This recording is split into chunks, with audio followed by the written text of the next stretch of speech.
When Trump first announced tariffs, we saw the headlines predicting everything from $3,500 iPhones to the death of the US dollar. But what we mostly saw was people predicting that inflation would go crazy and we'd return to the high inflation days of 2022 when we hit like between 8 and 9%. But interestingly enough, we haven't really seen any of that. In fact, we've seen some of the lowest consistent inflation numbers in recent memory. Here on Trading Economics, we can see what the inflation rate is. This is for each year for the 12 months prior, and if we go to like the 3-year out, you can see this is 2022, mid 2022, when inflation was like between 8 and 9% consistently. But if we're looking at the last year, then we can see that inflation was high and it came down, but then in September, right before the election, it started going back up and back up and back up. And then here is when Donald Trump went into office, January, and it's come down almost every month since then. It has come down pretty significantly, with April being the lowest that it's been in the last year. And there were legitimate concerns that tariffs would undo all of this progress on inflation, where we're almost back down to our target of 2%. But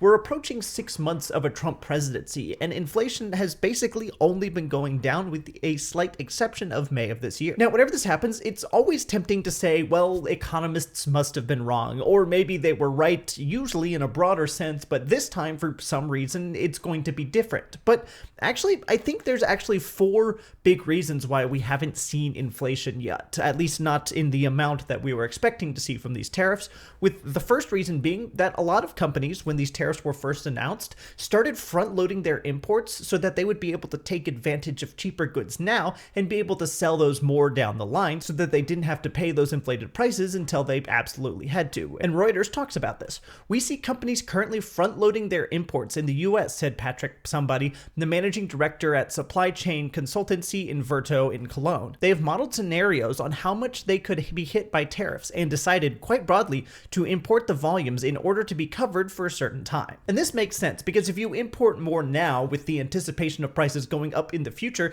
then you can keep your prices lower for longer and potentially get ahead of competition who have to raise their prices earlier if they didn't front load their imports. And front loading also serves to give you kind of a cushion if you need to switch suppliers from someone in China because there's super high inflation to someone in India or Vietnam or the Philippines. Then it gives you this cushion of time where you can go through the inventory you have while you take the weeks or months or maybe even years it takes to find a factory in another part of the world that can create your product. And front loading your imports also buys you time to see if all of this just kind of goes away, because there's a chance that these tariffs, which kind of go up and down and in and out and are pretty inconsistent, might not be a permanent thing. So you front load your imports and then you can eat away at your inventory slowly while the tariffs are around, seeing if they go away in a few months. And this kind of brings us to the next point, which is the taco sentiment, or Trump always chickens out. Now, I'm not making a political statement. I understand that this is kind of the let's go Brandon of the Democratic Party right now, but the sentiment of taco, or Trump always chickens out of his tariffs, is held by a lot of high-level investors or high-level executives at very large companies. This idea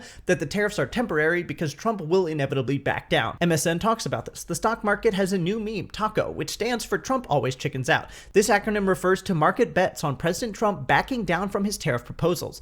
Investors have noticed a pattern where the stock market dips sharply on trade war announcement, but rebounds whenever President Trump retreats from his initial hardline stance. Several instances illustrate the TACO trade in action. On April 2nd, President Trump issued sweeping tariffs, leading to a market plunge, only for stocks to recover significantly when the tariffs were subsequently reduced. On another occasion, Trump announced a significant tariff on April 9th, igniting a furious stock rally that included the best day for the S&P 500 in nearly 2 decades. People who invest heavily in the stock market or do this as day trading or try and beat the stock market, even though that's generally a bad idea, they don't think that these tariffs are permanent, and they are pricing that into the market and also into their products if they're executives of large companies. If investors actually thought that tariffs would happen, we would expect the S&P 500 to be going down, because tariffs make things more expensive, which means that people will buy less of it, so companies make less money. But if we look over the last year, the S&P 500 over the last 6 months or so, 6 months and year to date, has had a pretty significant recovery, despite the fact that the tariff threat has not really gone away. From its bottom here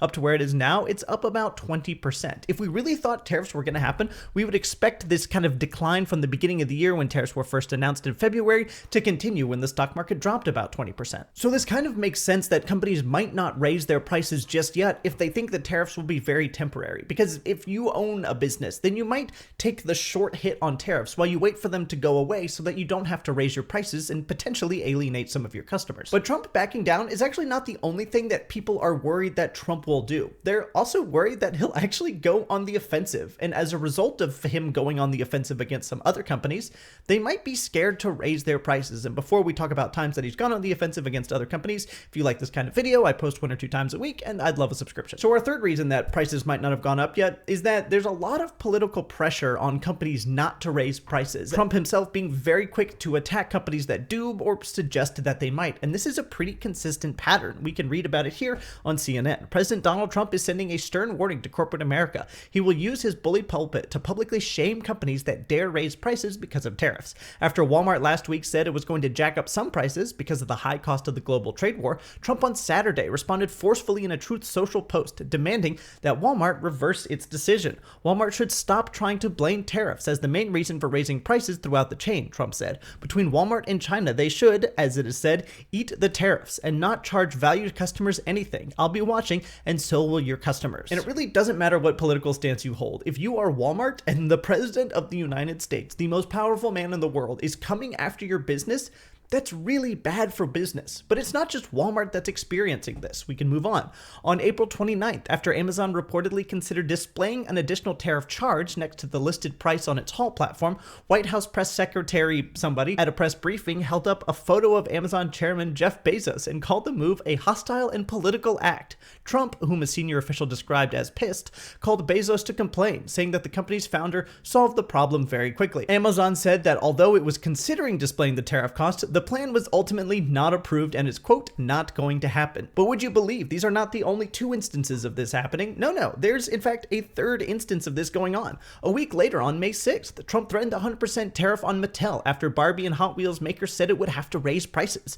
Mattel CEO, not even going to try and pronounce that, said Trump's tariffs won't bring toy manufacturing back to America because toys couldn't be manufactured in America and still be sold at affordable prices. We just don't see that happening, the CEO said to NBC after Mattel warned that tariffs would increase toy prices for American consumers. Trump fired back from the Oval Office, threatening the company and its CEO. Quote, we'll put 100% tariff on his toys and he won't sell one toy in the United States, and that's their biggest market, Trump said. I wouldn't want to have him as an executive too long. So you get the idea. It's become kind of a big game of chicken to see who is the first company to noticeably raise prices on everyday goods like groceries and potentially draw Trump's wrath. Because once one company does it and Trump gets mad at them, probably it's most likely that others will be able to follow and just kind of slip under the radar. Think about how iPhones got rid of the headphone jack, and everyone was upset about it at first, but then basically every company ever quietly followed along, and people just kind of go with it now. In the same way, I think companies are hoping that someone else will be the first person to charge extra money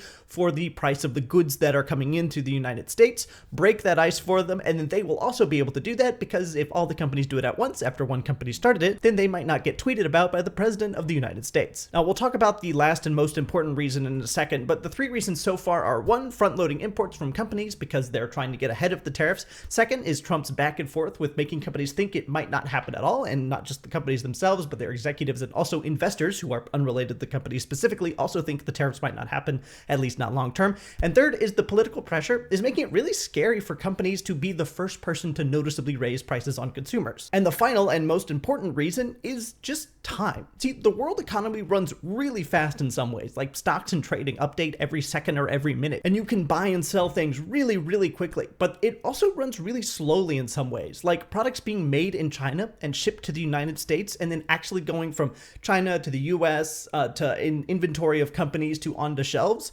actually does take a pretty significant amount of time. The reason why shipping is fast is because most products are already in a warehouse in the United States, in which case they're just sent directly to your address. But to get it made in China, put on a ship, brought to the United States through customs into that warehouse does take weeks or sometimes months or even years potentially for some bigger ticket items. People are being far too quick to say that tariffs aren't working when the tariffs themselves have kind of just barely started. It takes time to implement tariffs. It takes time to write the legislation to actually do that. It takes time to get products from China to the US to actually be tariffed. And it also takes time to run out of inventory, so you actually have to sell the tariffed goods at higher prices in order to offset the loss. But because of how fast some things in the economy happen and how kind of people have this perception that everything in the US and world economies happens that quickly, people expect that the tariff and the tariff effects to also happen really quickly. But realistically, we're only like 4 or 5 months into it, and we've got a whole 4-year cycle of a US presidency to see how much this actually negatively impacts the price of things. And most likely, we'll probably see something happen in the next 6 to 12 months before things really go downhill. So